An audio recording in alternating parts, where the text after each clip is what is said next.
Ultimatum Bibi Brigadir J untuk istri Irjen Verdi Sambo. Kesedihan masih dirasakan oleh keluarga besar Brigadir J. Meski sudah menetapkan Baradae tersangka pembunuhan, nyatanya pihak keluarga masih ingin mendengar kejujuran istri Irjen Verdi Sambo terkait tewasnya Brigadir J. Istri Irjen Verdi Sambo, Putri Chandrawati, diminta berkata jujur mengenai kasus kematian Brigadir Pol Nofriansyah Joshua Huta Barat atau Brigadir J. Pesan itu disampaikan Bibi Brigadir J, Roslin Emika, melalui Kompas TV. Menurut Roslin, tidak mungkin pelaku penganiayaan Brigadir J hanya satu orang. Ia pun meminta penyidik bisa lebih teliti untuk mengungkap secara jelas siapa saja pelaku di balik tewasnya sang keponakan tercinta. Namun dalam kesempatan terpisah, kuasa hukum Putri Chandrawati, Arman Hanis, menolak jika kliennya diperiksa berulang-ulang untuk dugaan pelecehan seksual yang dialaminya.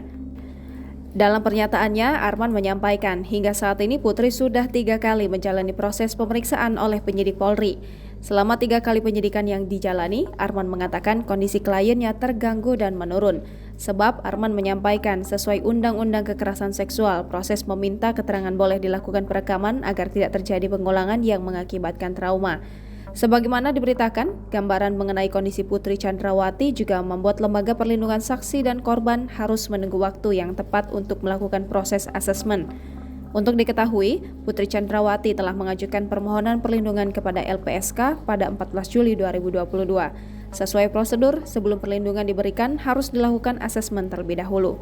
LPSK memberikan waktu 30 hari sejak permohonan diajukan untuk asesmen guna menentukan patut atau tidaknya Putri mendapatkan perlindungan. Tidak hanya LPSK yang menemui kendala untuk menggali keterangan dari Putri Chandrawati, Komnas HAM hingga kini juga belum dapat meminta keterangan kepada istri Verdi Sambo itu. Jangan lupa subscribe, share, komen, dan like ya!